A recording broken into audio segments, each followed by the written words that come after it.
kapuso, lalo pang lumakas ang bagyong Goring habang kumikilo sa loob ng Philippine Area of Responsibility. Paghandaan po natin yan, lalo na't nakikita ng pag-asa na magtatagal pa ito sa PAR hanggang sa susunod na linggo. Huling namataan ang sentro ng Tropical Storm Goring sa layong 265 kilometers silangan ng Basco, Batanes. Taglay nito ang lakas ng hangin na 75 kilometers per hour at bugsong aabot sa 90 kilometers per hour. Kumikilos yan pa northwest sa bilis na 10 kilometers per hour. Base sa forecast track ng pag-asa, mababa pa sa ngayon ang tsansa nitong maglandfall. Pero inaasahan naman ang tinatawag na looping o paikot na track nito sa mga susunod na araw. Paliwanag ng pag-asa, kaya ganito ang magiging track ng bagyo ay dahil sa extension ng high pressure area malapit sa Japan na humaharang sa galaw ng bagyong Goring.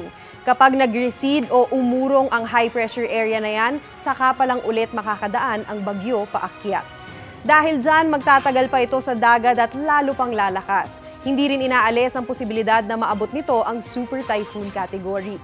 Samantala, patuloy naman ang pag-iral ng hanging habagat, lalo pa itong pinapalakas ng bagyong Goring ngayong weekend.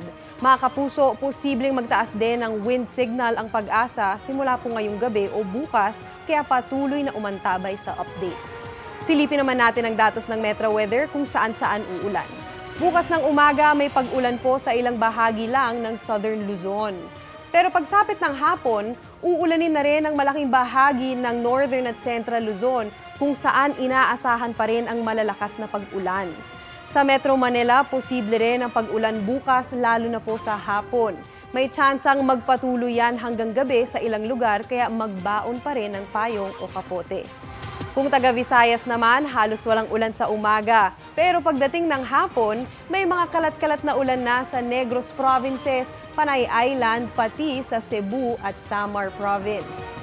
Sa mga kapuso natin sa Mindanao, maghanda pa rin dahil maulan lalo na sa hapon. May heavy to intense rain sa Northern Mindanao, Davao Region, Soc-Sargen, pati sa Zamboanga Peninsula. Kaya maging handa ho sa banta ng baha o landslide. At yan muna ang latest sa lagi ng panahon. Ako po si Maureen Shrivers para sa GMA Integrated News Weather Center. Kami ang inyong maaasahan, anuman ang panahon.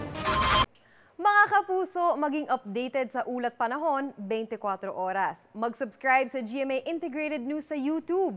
Para sa mga kapuso naman natin abroad, bisitahin ang GMA Pinoy TV at www.gmanews.tv.